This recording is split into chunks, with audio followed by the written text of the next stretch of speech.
और उसी की तरफ सबको पलटना है, उसी की तरफ सबको पलटना है। ये अल्लाह ने क्यों गल की है, ये गल याद रखना। ये अपना साडे सलीम साहब माशाअल्लाह अल्लाह वालियां दी महफिल च बैठते हैं। एक जिहड़ा ना आलम कबीर और आलम सगीर, ये दो तरह के आलम ने।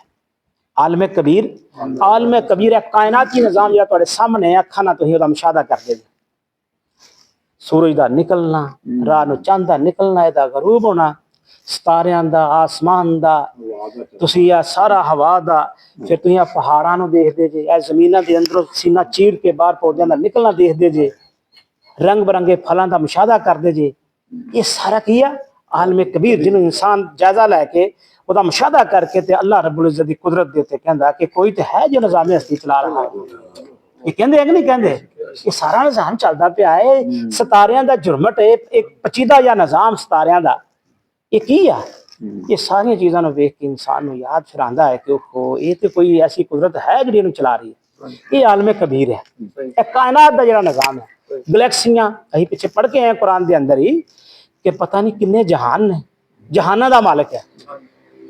क्या जमीना तय दा तय जमीना दा मालिक है, सारे पूरे कायनात दे जरे जरे दा मालिक है। जदों ये गल कहने कि वो चीज़ जिहड़ी इत्थे फरमाई कि आसमानों और जमीन की सारी चीज़ों ना चार, यानी सारी चीज़ें चारों न चार अल्लाह के ताबे फरमान है। पूरी कायनात दे अंदर फरिश्तियां दा सिस्टम लगा होया, फरिश्तियां दी जरूरत है जो अपना उस रूहगर्दानी कर देना अल्लाह दी हुकम दी। कौन कर सकता है? फिर की होता ना जिहड़ा जिन्नात, जिन्ने भी परिंदे चरिंदे दरिंदे, ये सारे सारे अल्लाह तबारक तआला दे इस निज़ाम कुदरत दे ताबे जिंदगी गुजारन दे। क्या इन्हां नूं मौत नहीं आंदी?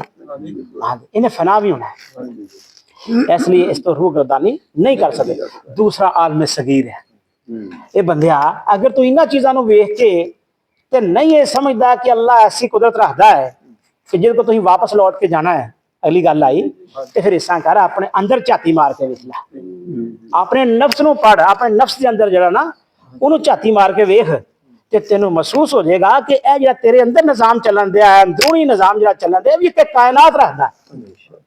इनू कहा जाता है कि ये जिस तरह कहते ना कायनात जी वड्डी कायनात और छोटी कायनात, इंसान के अंदर एक छोटी कायनात भी मौजूद है।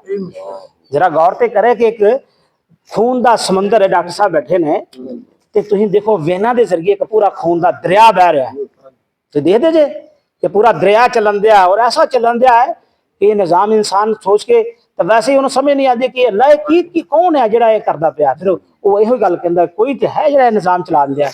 किन्नियां वेना बरीक बरीक वेना जिहड़ियां अज भी दरियाफ्त नहीं हुई और अज अगों चल के पता नहीं कितों जाके होनियां। टिशू जिहड़े ने इन्हां दे अंदर की चलन दिया है। फिर तुसीं बाकी देख लो, तुहाडा दिल है एक सिस्टम के तहत पंप कर रहा है। इस आयत की रूह नाल मैं गल कर दिया और उहदे च इंसान भी तो मौजूद है ना, ऐसे इंसान भी समझा रहा है ना अल्लाह। एक तो वो आगे जो बाहर मुशाहदा करते, दूसरा अपने अंदर मुशाहदा करना। तुसीं अपने अंदर की करना, तुसीं एक चीज़ ने देखना दिल मेरा पंप करता पिया एक सिस्टम के तहत।